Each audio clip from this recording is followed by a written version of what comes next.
예수님은 베드로와 요한, 야고보를 데리고 산으로 올라가서 영광스럽게 변화된 예수님의 모습을 보여주십니다. 그러고 나서 그 3명의 제자들을 그대로 데리고 산으로 다시 내려와서 산 아래에 있던 제자들과 합류를 합니다. 근데 이제 나머지 제자들과 합류하려고 내려와 보니까 제자들이 사람들과 섞여서 웅성거리고 있었습니다. 뭐 때문에 이렇게 사람들이 많이 몰려 있는가 하고 살펴보니까 어떤 귀신 들린 아들을 가진 아버지가 자기의 아이를 데리고 왔는데 제자들한테 이제 귀신을 좀 쫓아내달라고 요청하려고 아이를 데리고 왔는데 제자들이 귀신을 내쫓지 못하고 있는 그런 상황이었습니다. 그리고 그것을 사람들이 와서 구경하고 있었던 그런 상황이었습니다.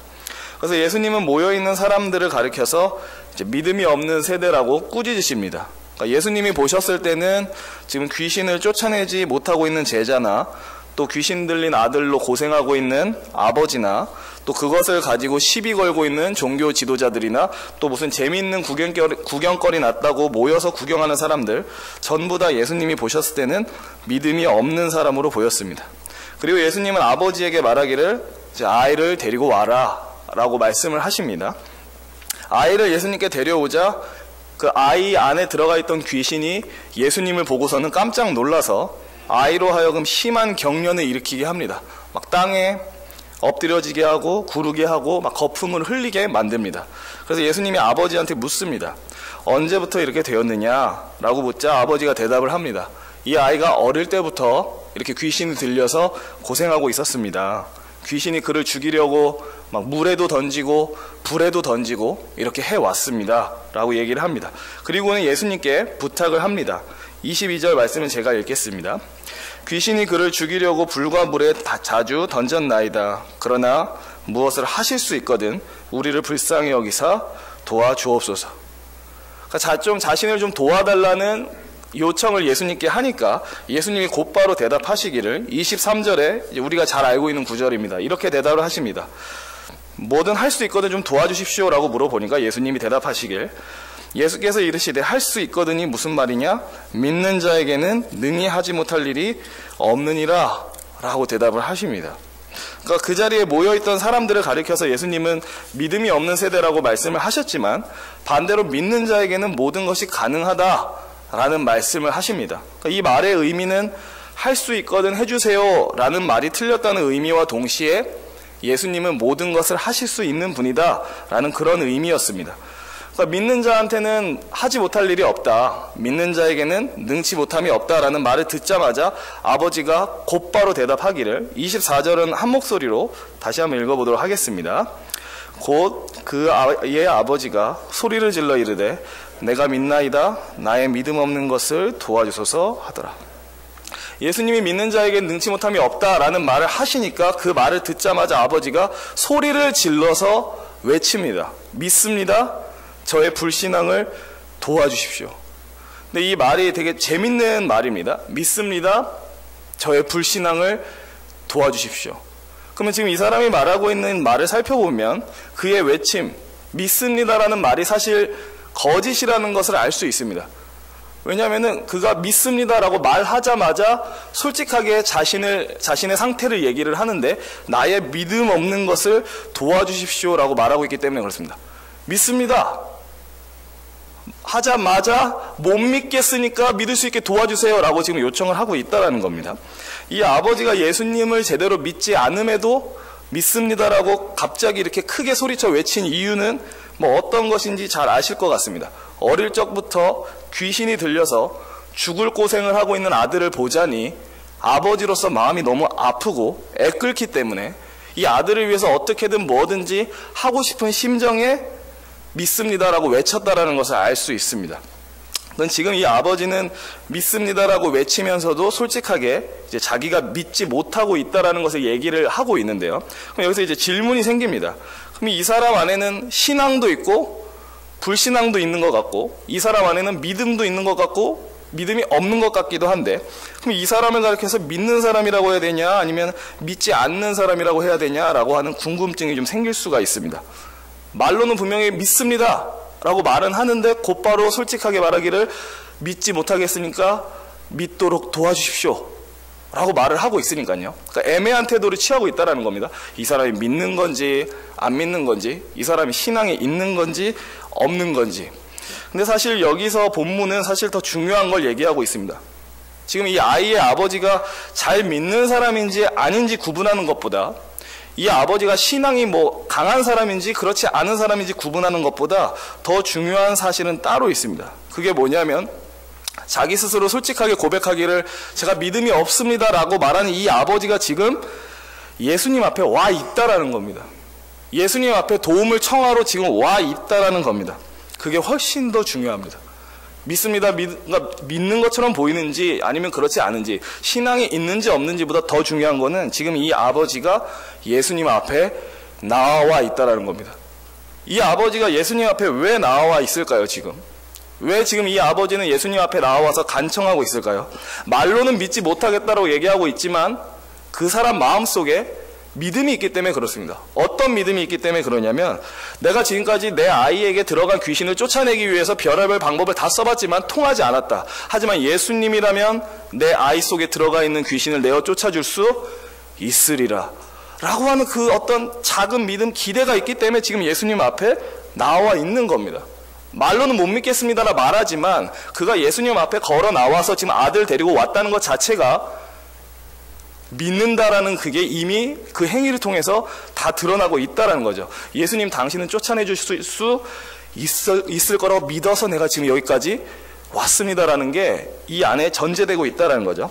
다만 예수님한테 이제 부탁하려고 찾아왔을 때 제자들 3명을 데리고 산에 올라가 있었기 때문에 예수님을 당장 만나지는 못했고, 그 산 밑에 기다리고 있던 제자들한테 먼저 내 아들한테 들어간 귀신 좀 쫓아내 주십시오 하던 상황에 못 쫓아냈고, 그때 예수님이 이제 내려오신 겁니다. 그러니까 예수님을 다시 보자마자 예수님한테 달려가서 내 아이를 좀 고쳐달라고 요청을 하는 거죠.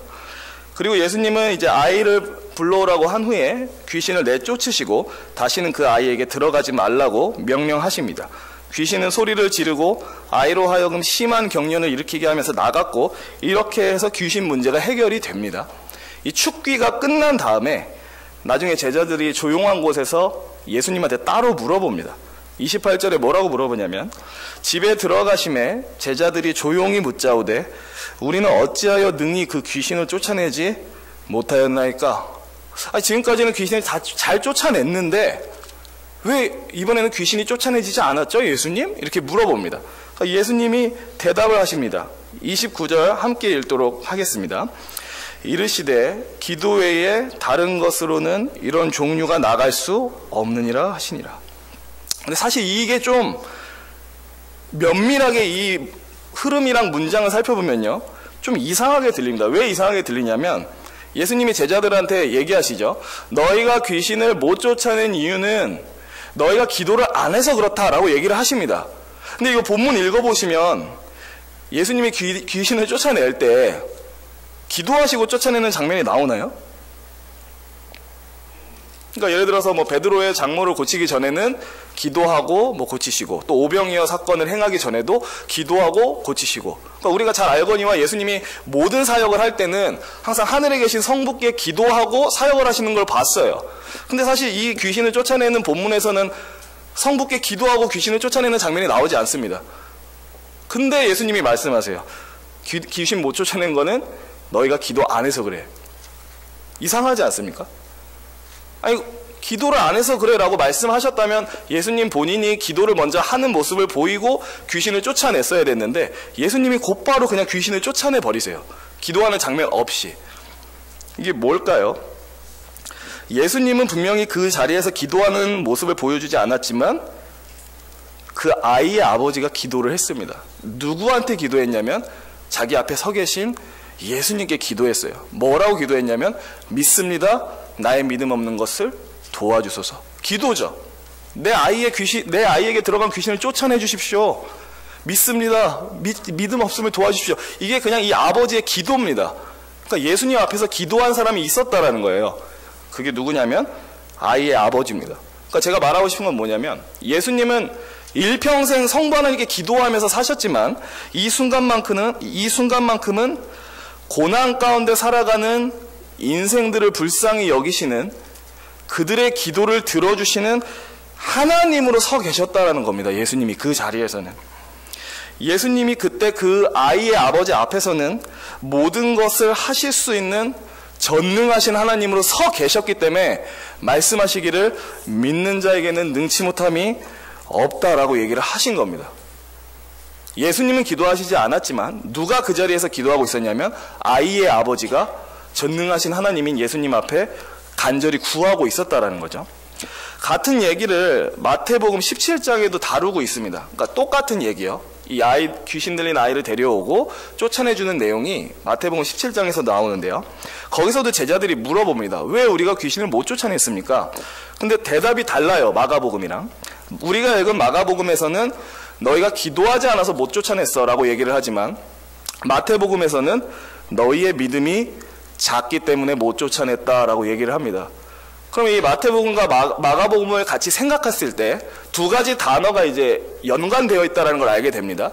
마가복음에서는 기도하지 않아서 못 쫓아냈다라고 얘기를 하고 마태복음에서는 너희의 믿음이 작기 때문에 못 쫓아냈다라고 얘기를 합니다. 그러니까 믿음이랑 기도랑 밀접하게 연관이 되어 있다라는 거죠. 기도와 믿음은 뗄래야 뗄 수 없는 관계라는 거죠. 만약 누군가에게 믿음이 있다면 그 사람은 자연스럽게 뭘 하게 되냐면 기도하게 됩니다. 왜냐하면 나의 기도를 들어주시는 하나님이 거기 계시기 때문에 기도하게 됩니다. 근데 믿음 없는 사람은 뭘 안 하게 되냐면 기도를 안 합니다. 왜냐하면 자신의 기도를 들어주시는 하나님이 그 사람에게는 없기 때문에 그렇습니다. 저나 이 자리에 계신 성도님들이나 분명히 인생을 살면서 여러 가지 문제를 만날 겁니다. 그리고 분명히 하나님을 믿노라 라고 항상 고백하면서 살죠. 저나 성도님들이나. 하지만 그럼에도 걱정이 많을 겁니다. 자녀가 결혼을 못해서 걱정이 되고 노후가 불투명해서 걱정이 되고 건강이 좋지 않아서 걱정이 되고 모아둔 돈이 없어서 걱정이 됩니다. 염려와 불안 가운데 항상 살아간다라는 거예요. 근데 하나님 믿습니다라고 얘기하지만 그럴 때 우리는 뭘 해야 됩니까? 인생의 어떤 두려움과 걱정이 계속해서 내 앞에 몰려오는데 그때 우리가 해야 될 일은 뭡니까? 당연히 기도를 해야 됩니다. 그러니까 오늘 말씀드리고 싶은 것은 기도해야 된다는 얘기를 계속 하고 싶은 겁니다. 물론 기도하면서도 우리의 마음은 오락가락합니다. 어떤 때는 내가 하나님께 기도했으니까 하나님이 내 기도를 들어주실 거야, 응답해 주실 거야, 그렇게 될 거야 라고 막 확신을 느낄 때도 있어요. 하지만 우리가 항상 그렇지는 않습니다. 어떤 때는 내가 열심히 기도했지만 그럼에도 기도는 했지만 잘 되려나? 하나님이 내 기도를 들으시기는 했을까? 하면서 막 두려워 떨 때가 있습니다. 이러한 우리의 모습은 마치 누구와 비슷하냐면 오늘 본문에 나온 귀신 들린 아이를 데려온 아버지의 모습과 비슷합니다. 믿는다고 항상 고백은 하는 것 같은데 믿지 못합니다. 그렇다고 믿지 않는 것은 아닌데 또 자세히 보면 그렇게 잘 믿는 것 같지도 않습니다. 그렇잖아요. 우리가 하나님 앞에서 보이는 태도, 하나님을 잘 믿는 것 같으면서도 의심하고 좀 의심하는 것 같으면서도 의지하고 이 신앙과 불신앙이 우리 안에 다 계속 섞여 있다라는 겁니다. 이 아이의 아버지가 믿나이다 나의 믿지 못하는 것을 도와주십시오 하는 것과 비슷하게요. 하지만 중요한 것은 내가 스스로 나를 판단했을 때 내가 잘 믿고 있냐 그렇지 않냐가 아닙니다. 내 마음의 힘으로 하나님을 잘 붙들고 있냐 못 붙들고 있냐가 아닙니다. 내 의지력으로 꿋꿋하게 버티고 있느냐 못 버티고 있느냐가 중요한 게 아닙니다. 그것보다 훨씬 더 중요한 건 뭐냐면 믿는 것 같기도 하고 믿지 않는 것 같기도 해도 신앙이 있는 것 같기도 하고 불신앙이 있는 것 같기도 해도 내가 지금 주님 앞에 나와 있으면 내가 지금 예수님을 찾고 그분께 나의 어떤 문제를 해결해 달라고 요청하고 있으면 그걸로 된 겁니다, 사실. 그러니까 그 사람의 믿음이 뭘로 이미 다 증명된 거냐면 나는 믿음이 강해, 나는 의지력이 강해, 난 꿋꿋이 믿을 수 있어, 이게 아니라 예수님 앞에 지금 무릎 꿇고 나와서 도와주십시오라고 요청하는 그 행위 자체가 나 예수를 믿습니다라는 것을 다 대변해 준다는 거예요. 그분 앞에 나와서 구하고 있다는 것, 엎드리고 있다는 것 자체가 그 사람의 믿음을 이미 다 대변해 주고 있다는 겁니다. 우리의 믿음은 약할 때도 있고요, 강할 때도 있어요. 작을 때도 있고 클 때도 있습니다. 하지만 주님은 항상 그 자리에 계세요. 우리가 그분을 믿고 의지해서 나와서 기도하고 있다면 그걸로 됐다라고 저는 말하고 싶은 겁니다. 내 믿음은 약하고 많이 흔들리죠. 기도해도 하나님이 들어주실 거라는 강한 확신 없이 살아갈 때도 많습니다. 하지만 그럼에도 불구하고 내가 지금 예수님을 찾고 있고 예수님 앞에 나와서 나의 삶의 문제를 돌아봐 주십시오라고 구하고 있다면 이미 그 사람은 자기의 믿음을 다 예수님께 보여드리고 있다라는 거죠. 연약한 믿음과 연약한 손으로 예수님을 붙들고 있다 해도 당신이라면 내 문제를 해결해 줄 수 있어요 라는 그 믿음 갖고 나와서 지금 기도를 하고 있다면 이미 그 사람의 믿음은 다 표현되고 있다는 겁니다. 말씀을 마치겠습니다. 우리는 기도해야 됩니다. 하나님께 구하고 요청하는 것을 멈추지 말아야 됩니다. 왜냐하면 믿음은 기도로 표현되기 때문에 그렇습니다. 그러니까 다른 여러 가지로도 다 표현되지만 가장 잘 표현되는 것 중에 하나가 기도라는 겁니다. 내가 하나님을 신뢰하고 있다는 게 뭐에서 가장 많이 표현될까요? 여러 가지에서 다 표현되지만 무엇보다도 내가 기도하는 그 행위를 통해서 나 지금 하나님 신뢰하고 있어요. 그러니까 하나님께 지금 이렇게 구하고 있어요 라고 다 믿음이 표현된다는 겁니다. 하나님이 모든 것을 하실 수 있다는 것에 대한 신뢰도 다 기도로 표현됩니다. 물론 우리의 삶이 내가 기도한 대로 바라는 대로 흘러갈지 전혀 다른 방향으로 흘러갈지는 아무도 모릅니다. 하지만 그럼에도 불구하고 내가 지금 하나님 당신 한 분만을 신뢰하고 있어요. 내가 당신만을 의지하고 있어요. 라는 것에 대한 표현은 우리가 무릎 꿇고 기도하는 걸로 다 된다라는 겁니다. 그래서 저나 이 자리에 계신 성도님들이 멈추지 말아야 되는 건 너무 당연하지만 기도하기를 멈추지 말아야 됩니다. 행여 믿음 없는 사람 마냥 기도하기를 멈추지 말아야 됩니다. 왜냐하면 기도를 멈췄다라는 것은 나는 당신을 신뢰하지 않습니다.